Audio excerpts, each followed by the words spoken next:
নমস্কার, আবার আপনাদের সামনে আমি চলে এসেছি অভয় নাগ বাংলার খবর নিয়ে আপনাদের সামনে নতুন একটা এপিসোড নিয়ে। রাজ্যের মানুষ এখন তাকিয়ে আছে ওই একজনের গ্রেপ্তারি পরোয়ানার দিকে বা গ্রেপ্তারির দিকে। তার নাম অভিষেক বন্দ্যোপাধ্যায়। মমতা বন্দ্যোপাধ্যায় এবং অভিষেক বন্দ্যোপাধ্যায় তৃণমূলের শীর্ষ দুই নেতার বিরুদ্ধে একের পর এক অভিযোগ। আমরা যদি ভোটের প্রাককালীন যে প্রচার হয়েছিল সে সমস্ত কিছুকে যদি আমরা টুকরো টুকরো টুকরো করে একটা লম্বা একটা ট্যাগলাইন করি, তাহলে একটাই ট্যাগলাইন উঠে আসবে, সেটা হচ্ছে যে ভারত বিরোধী। এই দুজনেই ভারত বিরোধী কথা, রাষ্ট্র বিরোধী কথা ক্রমাগত বলে গেছে। দেশের প্রধানমন্ত্রী, দেশের স্বরাষ্ট্রমন্ত্রী, দেশের রাষ্ট্রপতি থেকে শুরু করে কাউকেই তারা ছেড়ে কথা বলেনি।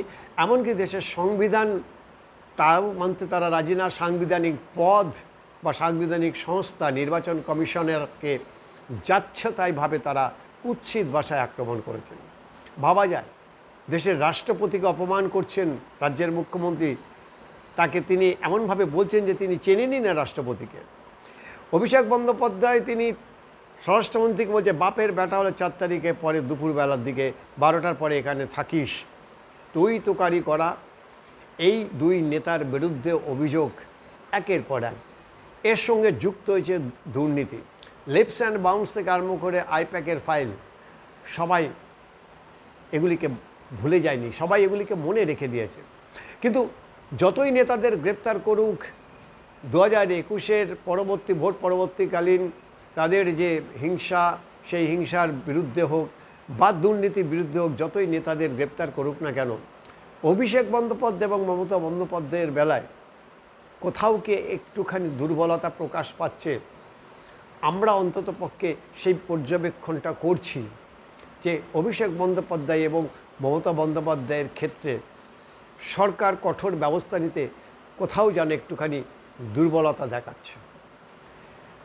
আইপ্যাক ফাইল যেভাবে মুখ্যমন্ত্রী নিজে গিয়ে সেখান থেকে কেড়ে নিয়েছেন এবং সমস্ত দস্তাবেজ, সমস্ত নথিপত্র তিনি নিয়ে চলে গেলেন, তারপরে এই মামলাটা কোথায় যেন চাপা পড়ে গেল। এখন তো রাজ্যে ডবল ইঞ্জিন সরকার, অর্থাৎ কেন্দ্রে বিজেপি, রাজ্যেও বিজেপি। তদন্ত তো করতে কোথাও বাধা নেই, কেউ তো বাধা দেবে না। একের পর এক নেতা যেভাবে অ্যারেস্ট হচ্ছেন দুর্নীতির দায়ে, কারি কারি টাকা, কোটি কোটি টাকা, হাজার হাজার কোটি টাকা ইতিমধ্যেই সম্পত্তি আমরা দেখতে পেয়েছি যে কীভাবে লুটপাট চালিয়েছে। কিন্তু যখনই অভিষেক বন্দ্যোপাধ্যায় এবং মমতা বন্দ্যোপাধ্যায়ের এই অভিযোগ গ্রেপ্তারি নিয়ে প্রশ্ন উঠছে বা তাদের অভিযোগ নিয়ে যখন তদন্ত হচ্ছে, তাতে কোথাও যেন মনে হচ্ছে যেন সরকার একটু দুর্বল হয়ে পড়ছে। অভিষেক বন্দ্যোপাধ্যায়ের বিরুদ্ধে অভিযোগ আজকে নতুন না, গত 10 বছর 12 বছর ধরে তার বিরুদ্ধে একের পর এক অভিযোগ। লিপস অ্যান্ড বাউন্সের নামে টাকা, কালো টাকা সাদা করা, লিপস অ্যান্ড বাউন্সের যে প্রপার্টি তার কোনো হিসেব নেই। সবথেকে আশ্চর্যের বিষয় যে হাইকোর্টের স্বয়ং বিচারপতি অবাক হয়ে গেছেন ইডি দেওয়ার যে চার্জশিট, সেই চার্জশিটে সেখানে অভিষেক বন্দ্যোপাধ্যায়ের নাকি কোনো ব্যাঙ্ক অ্যাকাউন্ট খুঁজে পাওয়া যায়নি। এটা সত্যি সত্যি বিশ্বাসযোগ্য? দেশের একজন সাংসদ, 3 বারের সাংসদ, তার কোনো ব্যাঙ্ক অ্যাকাউন্ট নেই? এরকম অনেক প্রশ্নের জবাব আমরা পাইনি। অনেক তদন্ত কোথায় গিয়ে যেন থেমে গেছে। যেমন ধরুন না, বেহালার ওই কাকু সুজয় কৃষ্ণ ভদ্র, তার কণ্ঠস্বর একটা টেস্ট নেওয়া হয়েছিল, কণ্ঠস্বর মিলেও গিয়েছিল, তারপরে কোথায় হারিয়ে গেল সেই তদন্তটা।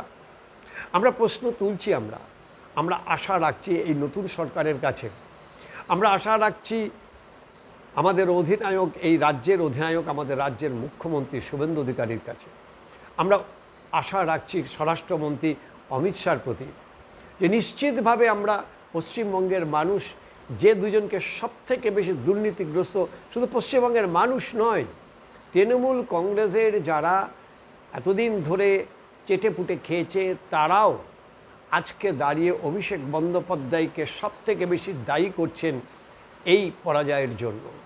অভিষেক বন্দ্যোপাধ্যায়ের দুর্ব্যবহার, তার দুর্নীতি, এগুলি হচ্ছে মূল দায়ী। অভিষেককে কে নিয়ে এসেছিল? মমতা বন্দ্যোপাধ্যায় নিয়ে এসেছিলেন।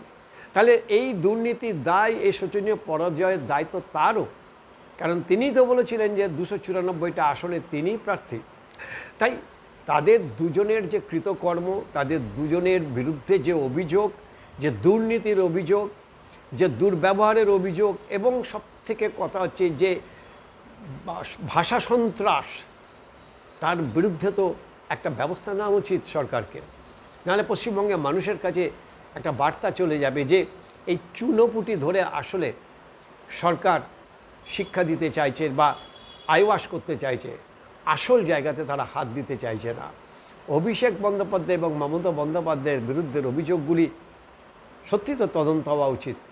আমরা আশাবাদী, আমরা আশা রাখছি যে আগামী দিনে এই তদন্ত সঠিক পথে যাবে এবং সময় হলেই সরকার তাদের বিরুদ্ধে যথাযথ ব্যবস্থা নেবে। মনে রাখতে হবে যে মানুষ যে পরিবর্তন এনেছে শুধুমাত্র তৃণমূল কংগ্রেসের এই দুর্নীতি, তাদের এই দুর্ব্যবহার এবং যে ভাষা সন্ত্রাস, তার বিরুদ্ধে প্রতিবাদ জানিয়ে। আরও অনেক রাজনৈতিক হয়তো বাধ্যবাধকতা ছিল, কিন্তু সবথেকে বড় যেটা ছিল সেটা হচ্ছে এই দুজনের দুর্বিনীত আচরণ। ভাষা সন্ত্রাসের যে ব্যবহার তারা করেছে তার বিরুদ্ধে মানুষ রায় দিয়েছে। আর এই মানুষের রায়কে সম্মান দিয়ে আমরা নিশ্চিতভাবে বিশ্বাস করি, ভরসা রাখি এই সরকারের ওপরে যে এই শীর্ষ নেতৃত্বেও এই তদন্তের হাত থেকে এবং এই আইনি পদক্ষেপের হাত থেকে বাঁচবে না।